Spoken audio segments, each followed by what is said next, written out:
Entonces os entregarán a tribulación, os matarán y serán aborrecidos de todas las gentes por causa de mi nombre. Más graves, por favor, en la ecualización, más graves. Muchos tropezarán entonces y se entregarán unos a otros, y unos a otros se aborrecerán. Y muchos falsos profetas se levantarán y engañarán a muchos. Y por haberse multiplicado la maldad, el amor de muchos se enfriará. Mas el que persevere, o la palabra perseverar lo vamos a ver es los que sobrevivan. Los que sobrevivan hasta el final, hasta el fin, estos serán librados o serán los que puedan entrar a vivir al milenio. La salvación no siempre implica salvación de los pecados, como también lo vamos a ver. Y será predicado el evangelio del reino en todo el mundo para testimonio a todas las naciones, y entonces vendrá el fin. Más graves, por favor. Vamos a ver a continuación que Jesucristo está describiendo los eventos que se van a manifestar o se van a ir acomodando conforme vayamos aproximándonos al final de la última época de la iglesia. Pero recordamos que antes de que se desarrollen estos elementos o estos eventos, antes, que es la época que estamos tú y yo viviendo, van a preparar estas circunstancias para que podamos vislumbrar qué tan lejos nos encontramos del final de los eventos del planeta Tierra.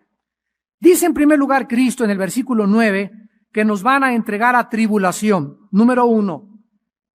Van a ser muertos muchos cristianos. Los cristianos van a ser odiados o aborrecidos de todas las gentes por causa del nombre de Jesucristo. En ese tiempo de persecución, muchos cristianos van a tropezar. La palabra tropezar en el griego es escandalizo. O sea, habrá escándalos dentro de la iglesia de Jesucristo. Y se entregarán unos a otros y unos a otros se aborrecerán. Quiero que nosotros en este momento comencemos a recordar de qué forma la humanidad se está deshumanizando. En 2 de Timoteo 3, Pablo dijo, vendrán tiempos peligrosos porque habrá hombres amadores de sí mismos, vanagloriosos, soberbios, impetuosos, infatuados, amantes de los deleites más que de las cosas de Dios. De acuerdo a la Biblia, el carácter de los seres humanos va a comenzar a deteriorarse grave y seriamente. Cada vez vas a encontrar menos personas sinceras. Cada vez vas a encontrar menos personas íntegras. Cada vez vas a encontrar menos personas que buscan tu amistad no por lo que tienes o por los que le vayas a dar, sino porque lo que realmente somos y el corazón que tenemos. Cada vez habrá personas más convenencieras, más abusivas, más prepotentes, más arbitrariedades, más herejías. El mundo irá de mal en peor. En ninguna parte de la Biblia nos muestra que habrá un avivamiento mundial antes de la venida de Cristo. Todo lo contrario, la apostasía comenzará a reinar. El amor entre los cristianos se va a enfriar. Y todo esto formará parte de la prueba de si tú y yo somos verdaderamente hijos e hijas de Dios. La Biblia dice, pues, que la maldad del mundo, la presión del mundo, el odio del mundo contra las cosas de Dios va a ir en aumento. Y todas estas cosas servirán para probar y refinar nuestro carácter delante de Dios. Veamos esta verdad en el libro de Apocalipsis, porque tanto el apóstol Juan como Mateo coincidieron en la persecución de la iglesia de manos del anticristo. Dice Apocalipsis capítulo 13, versículo 7, hablando del anticristo. Y se le permitió hacer guerra contra los santos y vencerlos. Desde luego que esto se refiere físicamente. O sea, Dios ha permitido en diferentes épocas de la historia que emperadores o dictadores o gobernantes persigan a la iglesia Y Dios ha permitido que la iglesia sufra de manos de estas personas. Recordamos los primeros 350 años de la iglesia de Jesucristo, que fueron objeto del odio de más de 10 emperadores romanos, que los masacraron, los persiguieron.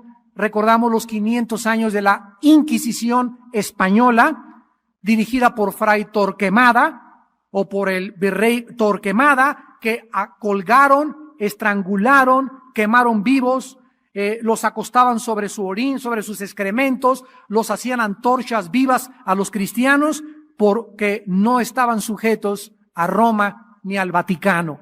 500 años persiguieron en el nombre de Dios a la iglesia de Jesucristo. Y la última persecución que hemos visto fue la de los judíos en tiempos de Hitler, 1943-1945, donde 6 millones de judíos, solo por el hecho de ser judíos, fueron masacrados, torturados, asesinados y depravados de sus bienes en los hornos crematorios y por el sistema de los nazis. Y la Biblia nos anuncia que viene una persecución aún mayor contra los judíos y también ahora contra el pueblo que se dice seguidor de Jesucristo. El anticristo, pues, recibirá, vean lo que dice, se le permitió hacer guerra. ¿Quién creen que le dio este permiso al anticristo? Claro, aquí la Biblia nos muestra la soberanía de Dios. Se le permite a los gobiernos, se le permitió en la Inquisición, se le permitió a Hitler.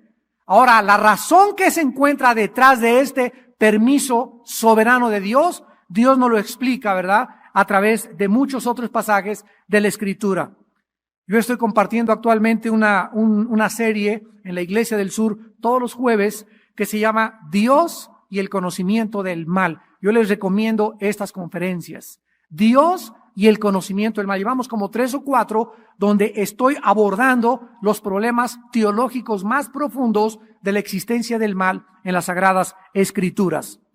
Bueno, vemos pues entonces en primer lugar esta persecución, Apocalipsis 14, versículo 13, oí una voz que desde el cielo me decía, escribe, bienaventurados de aquí en adelante los muertos que mueren en el Señor.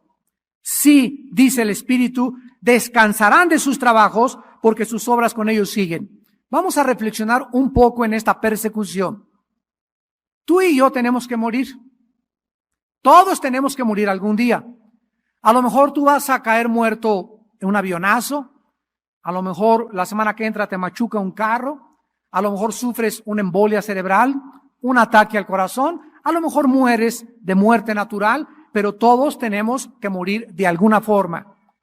Cuando Dios permite que el mundo persiga a su iglesia o a sus santos y los santos caigan víctimas de esta persecución, es el mayor privilegio que un hijo y una hija de Dios puede recibir de Dios. Morir como mártires. Los mártires, que son aquellos cristianos que por el nombre y por la causa del Evangelio de Cristo han entregado y han sufrido los horrores, la persecución, el desprecio y el ridículo del mundo, no nos imaginamos, aunque la Biblia lo revela, la grandeza de la posición que ocuparán ellos en el cielo. En Apocalipsis 20, vayamos a Apocalipsis 20, se nos revela o se nos da un vislumbre de esta verdad. Dice en Apocalipsis 20, versículo 4, y vi tronos. Y se sentaron sobre ellos los que recibieron facultad de juzgar. Y vi las almas de los decapitados por causa del testimonio de Jesús y por la palabra de Dios. Los que no habían adorado a la bestia ni a la imagen y que no recibieron la marca en sus frentes ni en sus manos y vivieron y reinaron con Cristo 1000 años. ¿Quiénes son aquellos seres humanos que en el milenio tendrán la mejor posición de autoridad? ¿Quiénes son aquellos que van a tener tronos y sentarse con la facultad de juzgar? Los mártires de Jesús. Entonces ahorita nos parece, ay, cómo Dios puede permitir que a su iglesia y maten a este pastor y maten a aquella persona y se muere esa familia, porque la Biblia dice, los que mueren en Cristo descansan de sus obras. Es 1000 veces mejor partir a la otra vida, donde la muerte es la liberación de nuestra alma y de nuestro espíritu, y estar en la presencia de Dios, que seguir en esta vida sufriendo. Así que Dios nos muestra diferentes perspectivas al respecto. Vayamos ahora a Apocalipsis 15, versículos del 2 al 4. En todos estos pasajes, la Biblia menciona a los mártires. Vi como un mar de vidrio mezclado con fuego, y a los que habían alcanzado la victoria sobre la bestia y su imagen, y su marca y el número de su nombre, en pie sobre el mar de vidrio con las arpas de Dios. Y cantan el cántico de Moisés, siervo de Dios, y el cántico del Cordero, diciendo, grandes y maravillosas son tus obras, Señor Dios Todopoderoso. Justos y verdaderos son tus caminos, Rey de los santos. ¿Quién no te temerá, oh Señor, y glorificará tu nombre? Pues solo tú eres santo, por lo cual todas las naciones vendrán y te adorarán, porque tus juicios se han manifestado.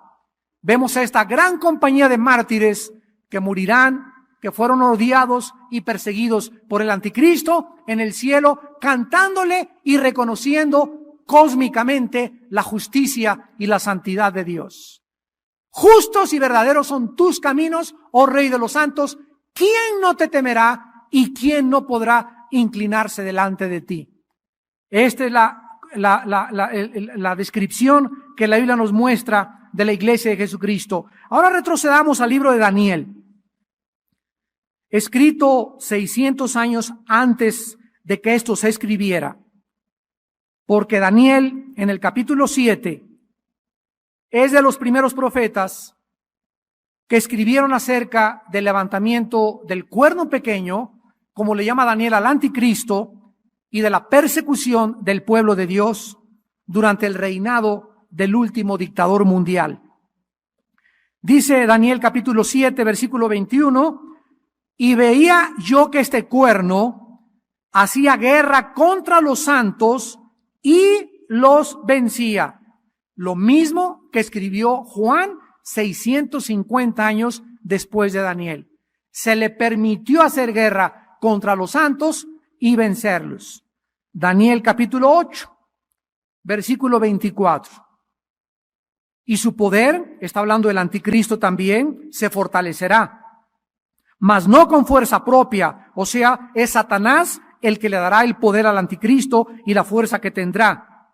Y causará grandes ruinas y prosperará y hará arbitrariamente y destruirá a los fuertes y al pueblo de los santos.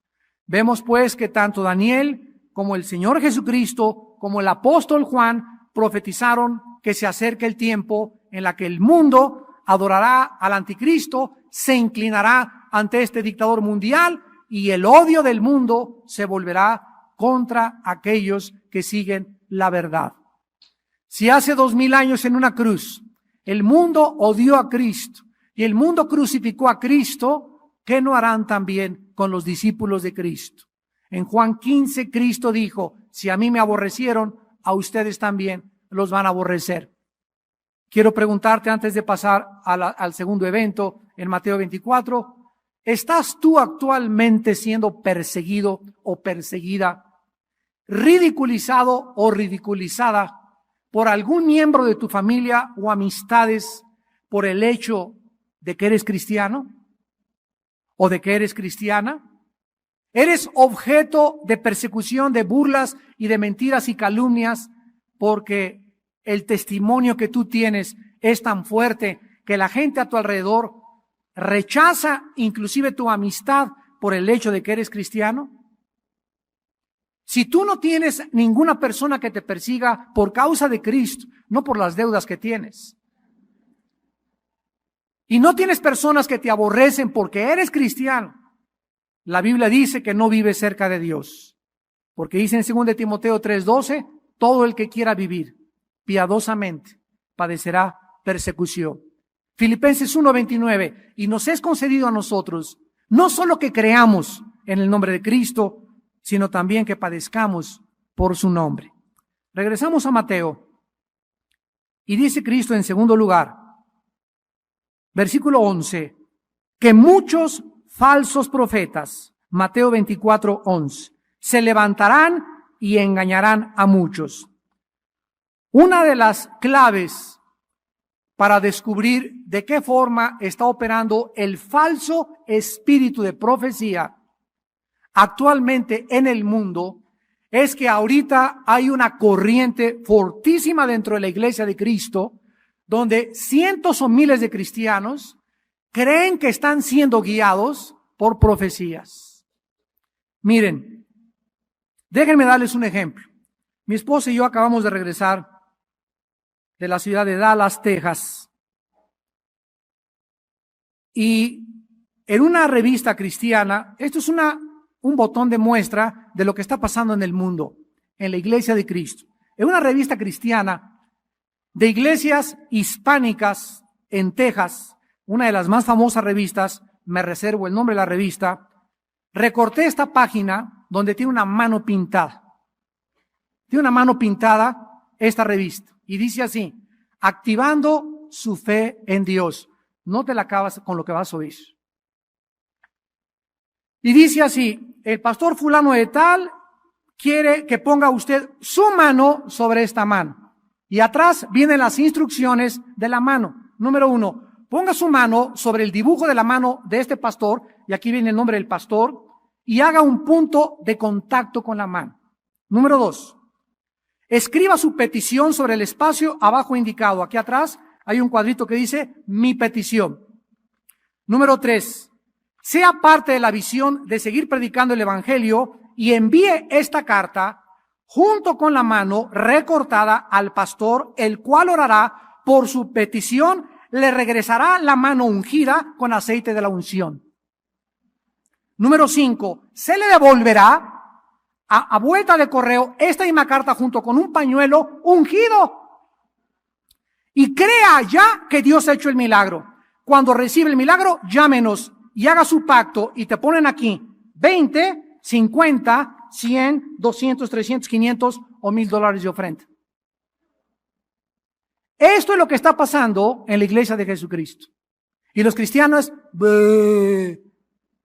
mandan sus ofrendas, se creen estas cosas. Ayer veníamos en la carretera, mi esposa y yo, oyendo el radio, una estación cristiana. Ahí les encargo todo lo que decía. Escuchen lo que decía el pastor. Si tienes dolor de muelas, dolor de garganta, dolor de oídos, dolor de riñones, dolor de estómago, dolor de panza, dolor de esófago, dolor, arritmias cardíacas, bueno, hagan de cuenta un merolico de Tepito. Yo oro por ti y fuera en el nombre de Jesús sea sanado para la gloria de Dios, aleluya, y bla, bla, bla, bla, bla. Y veníamos mi esposa y yo tan entristecidos de estos merolicos falsos profetas y la gente mandándole su dinero. Me reservo también el nombre de esta persona. Que Dios tenga misericordia de él si me escucha algún día. Esto es hacer un comercio del evangelio de Cristo. Pero el amor se va a enfriar. Los cristianos van a seguir siendo engañados. Ya están los babotas enviando dinero y creyendo que son sanados por tantas cosas. Imagínate nada más que este hombre está haciendo de Dios su siervo. Si tienes hasta dolores de callos, eres sanado. Manda tu papel y ungido con el aceite de la unción. ¿Cuál unción? Si ya no existe esta unción, la unción es el Espíritu entre nosotros. Que no me manden pañuelitos ungidos y diciéndome cosas con punto de contacto, porque mi punto de contacto es Jesús.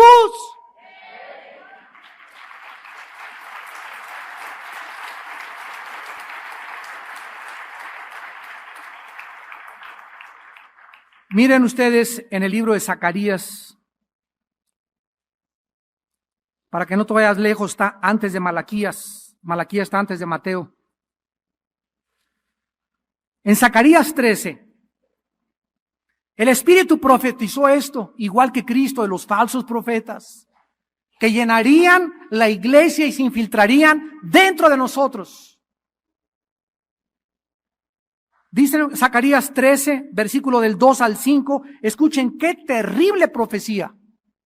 Y en aquel día, está hablando de la venida de Cristo, Zacarías 13, versículo 2 al 5, en aquel día dice Jehová de los ejércitos, quitaré de la tierra los nombres de las imágenes, nunca más serán recordados, y también haré cortar de la tierra a los profetas y al espíritu de inmundicia.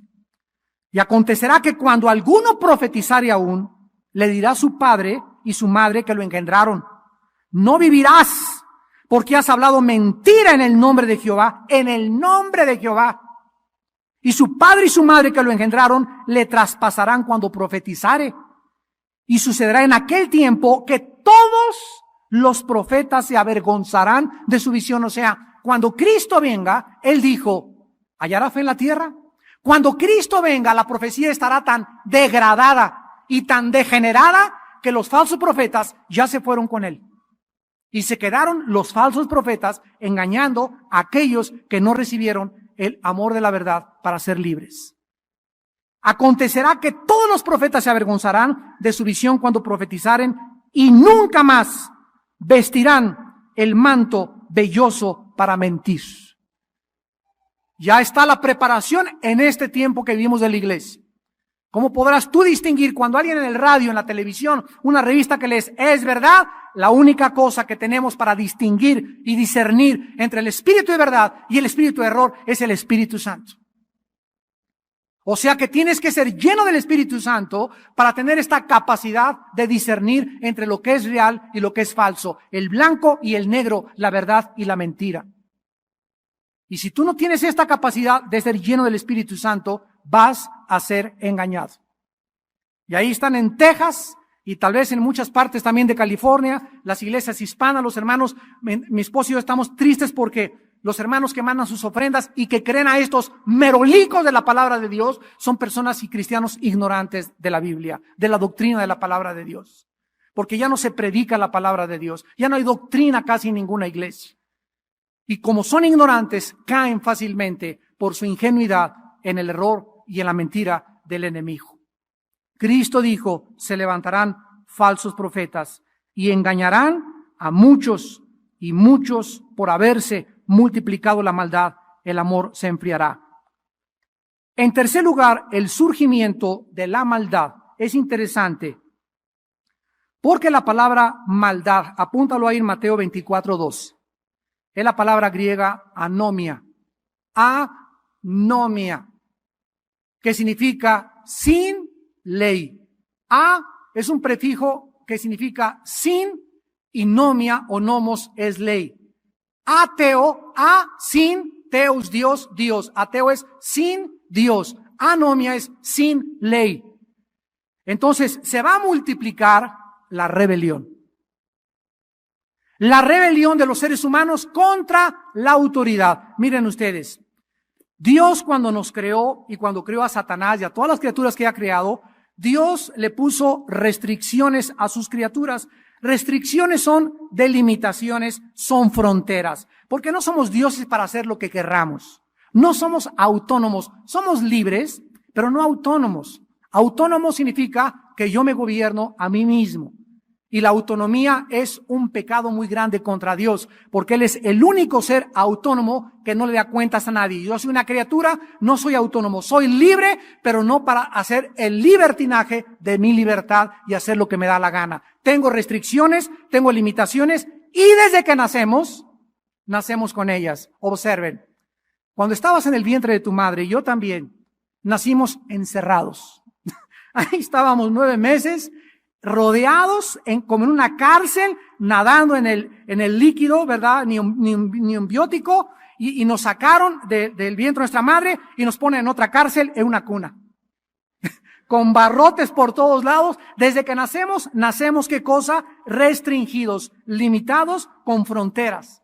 Creces y no hagas esto, no te metas los dedos a la nariz, come bien, no agarres el tenedor, y continuamente estamos siendo ordenados, corregidos, exhortados, hasta que llegamos a una edad de 18, 19 años, que si en esa edad de 18, 19 años, tú no aceptaste la autoridad de tus padres y de tus maestros, entonces sufrirás por tu rebelión. Porque ningún ser humano puede existir en este mundo sin que alguien no le tenga que decir algo, llamarle la atención o exhortarlo. A mi esposa, Dios me da la autoridad de yo ser su exhortador, y si ella me escucha, ¿verdad?, es bendecida. Dios le da a mi esposa la calidad de exhortarme a mí, yo debo reconocerla a ella y exhibir su exhortación. Las ovejas con sus pastores, los alumnos con sus maestros, los ciudadanos con la policía y las autoridades civiles. ¿Qué está pasando en México? En México estamos viendo ahorita un clima increíble de anarquía, donde los municipios están siendo asaltados por la gente. Los indígenas están demandando sus derechos, violando los derechos de terceras personas, quemando, encerrando camiones de la policía y están desparramándose por las calles, y el gobierno se ha visto de una forma increíble, ¿verdad?, impedido para hacer que el orden regrese a nuestro país. Cuando el gobierno, cuando la policía no actúa y no se impiden este tipo de manifestaciones, donde tú puedes manifestarse, pero si tú rompes el orden de tu manifestación, pierdes tu derecho de manifestarte, entonces viene la anarquía. Es el espíritu anomia, el espíritu contra la ley, y está creciendo en el mundo. Por todos lados, hijos contra los padres, maestros contra el gobierno, enfermeras contra el gobierno, indígenas contra el gobierno, todo mundo contra todo mundo, protestas de doctores, protestas de electricistas, todo mundo está protestando. Y qué bueno que hay una voz en un sistema democrático donde se manifieste qué es lo que anhelamos, sin lesionar los derechos de terceras personas. Porque ahí, repito, caemos en la anarquía. Cuando algún grupo de personas bloquea una carretera federal, y durante 24 horas tú no puedes llegar a México y te tienen que enviar por una desviación porque están impidiendo el paso ciudadanos, ahí es la anarquía. Y eso lo castiga Dios muy severamente en la Biblia. No se puede permitir esto, pero el mundo está entrando en esta fase de anarquía. Les voy a dar otro ejemplo internacional. Vino la guerra de Irak. Todos los noticieros del mundo, sin excepción, menos los cristianos, comenzaron a difundir una guerra donde la víctima era Saddam Hussein y sus hijos. Los agresores, los invasores, los yanquis, los violadores de la libertad eran los americanos y los ingleses, que fueron a invadir, no a liberar, a invadir a Irak. Pasó el tiempo, vino la liberación del pueblo de Irak y surgió un escritor famoso que se llama Mario Vargas Llosa, de Perú. Ayer terminó en el periódico Reforma todos sus reportajes de la guerra de Irak. Y durante todo este tiempo, como no encontraron armas de destrucción masiva, porque era lo que el mundo quería que encontraran, atacaron y siguen atacando y dándole duro a Estados Unidos, a Inglaterra, a Australia y los países que se manifestaron acordes a esta liberación del pueblo de Irak, porque no les interesaba a los iraquíes, les importaba encontrar las armas. Este escritor, Mario Vargas Llosa, peruano, famoso, Premio Nobel de Literatura, sacó 7 reportajes en el periódico Reforma, ayer fue el último, donde narra las atrocidades y los crímenes que hizo Saddam Hussein con su pueblo. Escucha, dice Mario Vargas Llosa que Hussein mató más personas que José Stalin en Rusia. Se calcula que fueron más de 7 millones de iraquíes los que murieron desde 1988 al 2003 de manos del régimen del partido Baath de Saddam Hussein. Narra los campos que han encontrado con miles y miles de cadáveres y los sobrevivientes, lo que le contaron a las Naciones Unidas, los testimonios, y este escritor no es cristiano. Pero para que el mundo cobre conciencia, ¿qué importa que hayan encontrado o no hayan encontrado? Los angelitos de Hussein, gracias a Dios que quién sabe dónde están ahorita, ya los mataron, ¿verdad? Uday y Usay, los hijos de Hussein, violaban a las niñas menores de 11 y 10 años de edad. Era su hobby. Y llegaban a un partido de fútbol o llegaban a una fiesta y les gustaba una niña, no jóvenes, niñas. Así de depravados y degenerados eran. Y mandaban a sus secuaces, los guardianes, guardaespaldas, a que trajeran a la niña. Y si los papás les impedían que se llevaran a la niña, mataban a toda la familia. Por eso llegaron los americanos, y eran los ingleses y los australianos ahí a Irak y estaban todos aterrorizados. No, patroncito, Hussein es el patrón. ¿Por qué? Porque estaban controlados por el temor. Nadie quería hablar ni decir la verdad. Pero conforme el mundo está viendo que está habiendo más libertad, están comenzando a recobrar otra vez esa libertad de expresión durante la cual lo sumieron durante más de 15 años. Si yo hubiera sido iraquí, hubiera sido yo mexicano, gracias a Dios que en México jamás hemos atravesado algo semejante. Pero ellos gritaban y decían, ¿por qué antes nadie nos hizo caso y nos vino a liberar? ¿Por qué?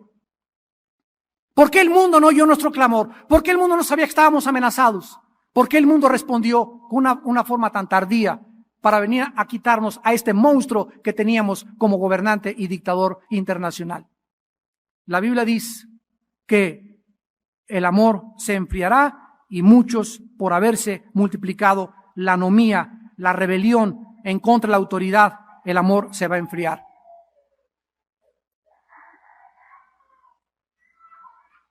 En tercer lugar, en segunda de Tesalonicenses capítulo 2, el apóstol Pablo describe por qué esta maldad, o explica por qué esta maldad se va a manifestar. Ustedes saben que actualmente, si Dios quitara el Espíritu Santo o la iglesia de Jesucristo del mundo, la maldad se desbordaría como un dique que está conteniendo miles de toneladas de agua e inundaría totalmente el mundo completo. Esto sucedió en los tiempos del diluvio universal. La maldad era tan grande en tiempos del diluvio que nada más 8 personas, Noé, su esposa, sus 3 hijos y las esposas de sus hijos sobrevivieron al diluvio. Esta época, Cristo dijo que como en los tiempos de Noé, sería su segunda venida. Cuando Cristo regrese, la maldad va a estar tan grande que la iglesia se va a comenzar a deshumanizar, el amor se va a enfriar de muchos cristianos y los cristianos van a acostumbrarse a las normas morales del mundo que van a entrar a la iglesia, y en la iglesia ya va a ser normal también que las muchachas anden con el ombligo de fuera, que haya inmoralidad, que en la iglesia haya y se relaje las normas del orden, de la disciplina, que ya haya adulterios baratos, que haya por todos lados prostitución, que no se castigue tampoco ni se discipline a nadie. Esto va a entrar a la iglesia y va a minar la capacidad del testimonio de la iglesia ante el mundo. En segunda de Tesalonicenses, capítulo 2, dice versículo 6, ahora ustedes saben lo que lo detiene. ¿De qué está hablando Pablo? Del poder y el misterio de la maldad. ¿Qué está deteniendo que la maldad no se manifieste como debería manifestarse? Contéstame tú. ¿Qué impide en tu casa que no haya tanto pecado como podría haber? ¿Qué impide en tu escuela, en tu salón de clases, en tu trabajo, que no haya tanta maldad como podría haber? Nosotros. Ustedes son la luz del mundo, dijo Jesús. Y cuando tú dejas de alumbrar en tu salón de clases, en tu trabajo, en el área donde tú te desenvuelves, comienza la maldad a apartarse y estás en una oficina, en un salón de clases donde todos se burlan de Dios, donde todos atacan esto, donde que la evolución, y no hay tu voz que se levante y diga, ¡basta! No es verdad eso. La Biblia dice lo contrario. Basta, cuñado, en mi casa no puedes hacer esto. Basta, tío, tú no puedes entrar a mi casa y hacer esto, ni tener ese lenguaje enfrente de mis hijos. Basta, porque yo soy el padre de familia de esta casa. Basta que esto siga sucediendo con mis hijos y con mi esposa. Basta. Pero cuando, no tengo miedo de mi tío, y tengo miedo de mi cuñado, y tengo miedo de mi pariente, y tengo miedo de mi suegro, etcétera, etcétera, y dejas que entre esa maldad, y que a tus hijos les enseñen groserías, y que les permitan ver vacaciones o películas incoherentes, y que les comiencen a enseñar filosofías o doctrinas ajenas a la Biblia, y tú no hagas nada, te has vendido. Has comprometido tus convicciones. Estás prostituyendo tu llamado. Y no estás viviendo de la forma como Cristo nos invitó a vivir. Dice la Biblia en Filipenses, porque estoy puesto para la defensa del evangelio, dijo Pablo. En 1 de Pedro 3, el apóstol Pedro escribió, cada uno de vosotros presente defensa con humildad y mansedumbre de la esperanza de vuestros corazones. Si nosotros no estamos alumbrando, si nosotros no estamos deteniendo la maldad, si nosotros no somos una voz en Tlalnepantla, en el Estado de México, en la Cámara de Diputados, en el mundo, entonces, ¿quién va a decirles qué es verdad y qué es mentira? ¿Quién les va a decir, este es el camino, anden por él? ¿Quién les va a decir, eso no es verdad, esto es verdad? ¿Quién puede hablar de absolutos cuando es un mundo relativista? Somos nosotros. Dice Pablo, ustedes saben lo que lo detiene, a fin de que a su debido tiempo se manifieste. Porque ya está en acción el misterio de la iniquidad. Solo que hay quien al presente, otra vez, ¿qué cosa? ¿Qué cosa? Actualmente la maldad está siendo detenida por fuerzas invisibles que emanan de la iglesia de Jesucristo. Y nosotros estamos de alguna forma con nuestro testimonio, nuestras conferencias en la televisión, en el radio, la forma como tú vives en tu trabajo, la forma como te expresas, la opinión que damos a nuestros maestros, la forma como intervenimos en la política, en todas las áreas estamos de alguna forma diciéndole a la gente, ese mundo en el que ustedes viven no es el mundo real, hay otro mundo, hay un hombre que murió en una cruz y dio su vida por nosotros y tú tienes que arrepentirte, creer en él y él puede cambiar tu manera de vivir y la de tu familia también. Tenemos que decirle al mundo que hay verdades absolutas, que no es verdad que todo sea un relativismo, ni un secularismo, ni un hedonismo, sino que hay verdades absolutas, no cambiables, no negociables, que es lo que significa absoluto, que no puede estar sujeto a negociación ni a cambio alguno.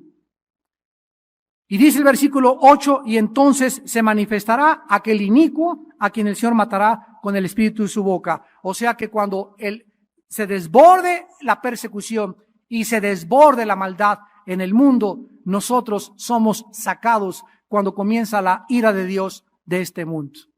Y la ira de Dios caerá sobre un mundo que rechazó el conocimiento de la verdad. Y aquí lo dice el versículo 10 de segunda de Tesalonicenses capítulo 2. Y con todo engaño de iniquidad para los que se pierden, por cuanto no recibieron el amor de la verdad para ser salvos. Por esto Dios les envía un poder engañoso para que crean la mentira, a fin de que sean condenados todos los que no creyeron a la verdad, sino que se complacieron en la injusticia. Para terminar, así opera Dios. Dios te habla y te dice, yo soy Dios, existo, soy real y quiero darte evidencias y señales como en la carretera, que tú puedes seguir las señales que te pueden llevar a mí. Si tú quieres seguir esas señales, vas a llegar a mí. La más grande señal es mi Hijo Jesucristo. Sigue a Cristo y Él es el camino hacia mí. La Biblia es otra señal. Estudia y sigue la Biblia y la Biblia te dirigirá hacia mí también. Y tú puedes ver en la creación, el testimonio de la creación, que no puede haber algo que haya sido hecho por accidente. Tiene que haber un comienzo, un inicio de todo lo que existe. Es una señal grandísima de que yo también existo. Pero tú tienes una opción de no creer esto. Y decir, me niego a creer en ti, no hay ningún problema. Pero ya te hablé, ya te dije que me buscaras, no lo quisiste hacer. Ahora, una vez que tú rechazas la luz y la verdad, Dios te envía otro poder. El primer poder fue el poder del Espíritu Santo para iluminarte. El segundo poder es un espíritu de mentira. Para que creas ahora la mentira. Para que seas engañado, para que ahora unas vendas sean más grandes en tus ojos y para que nunca de ahí en adelante conozcas la verdad. Por cuanto llamé y no quisiste oír, yo también me burlaré en tu calamidad. Dice Proverbios 1, 20 en adelante. Me llamarás y no me encontrarás, me buscarás de mañana y llorarás, por cuanto rechazaste la sabiduría y no amaste el amor de la verdad. Por eso yo también, dice el Señor, tengo que responder de esta manera. No es cuando tú quieras que me vas a encontrar, es cuando oigas mi voz, no te endurezcas. Pero todos los que me oigan vivirán tranquilos, sin temor de ninguna maldad. Oremos. Señor, te damos las gracias por continuar alumbrando nuestra vida, mostrándonos el camino, anticipándonos los eventos finales que sucederán en este planeta. Te damos gracias porque lo haces por tu misericordia, porque has tenido misericordia de nosotros y tú no quieres que tu pueblo viva en tinieblas. Tú no quieres que tu pueblo sea engañado. Tú no quieres que tu pueblo viva de falsas profecías, sino teniendo la luz de la Biblia, que es la palabra profética más segura. No dejes que nadie te diga, el Señor me dice que hagas esto o que hagas aquello. Guíate por la Biblia.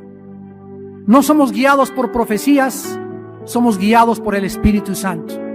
Y el Espíritu Santo siempre usa la palabra de Dios. Gracias, Jesús, por la Biblia, la palabra profética más segura, a la cual haríamos bien en estar atentos, como una antorcha que alumbra en medio de tantas tinieblas, de tanta rebelión, de tanta anarquía que nos está rodeando, para que seamos una luz en medio de tanta oscuridad. El que persevere hasta el fin, el que sobreviva la presión, el que sobreviva el ridículo, la burla y la persecución del mundo, ese sobrevivirá. Ese pasará a reinar conmigo al milenio. Ellos son aquellas personas que por causa de su testimonio vencieron al maligno. En esta mañana Dios te ofrece la cruz de su Hijo Jesucristo.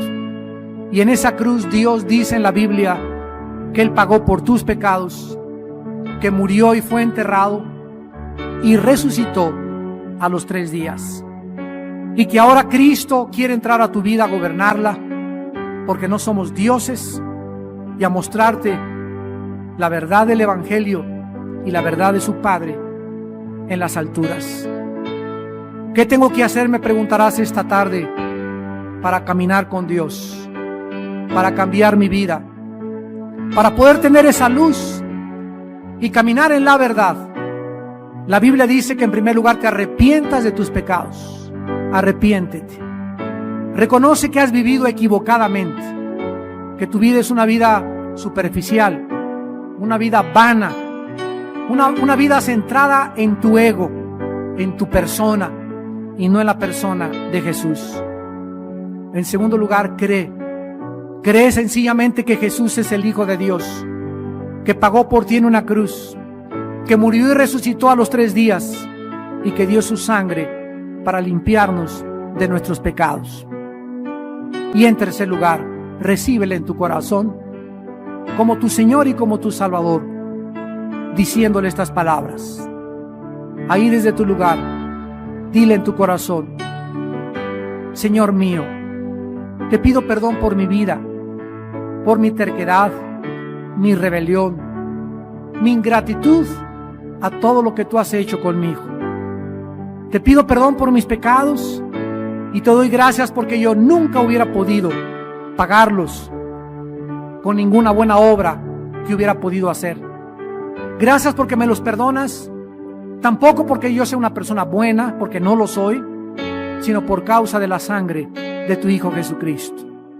Señor Jesús, gracias por morir en mi lugar. Gracias por darme tu justicia en este momento y por darme la vida cuando yo merecía la muerte eterna. Te pido que entres a mi vida como mi Señor y te doy las gracias por tu vida y resurrección en tu nombre precioso, Señor Jesús. Amén. Antes de despedirnos, nos gustaría a todos ustedes que hicieron esta oración conocerlos. Jesús dijo: el que me confiese delante de los hombres, yo le confesaré delante del Padre. Todas las personas que Cristo llamó en la Biblia las llamó públicamente.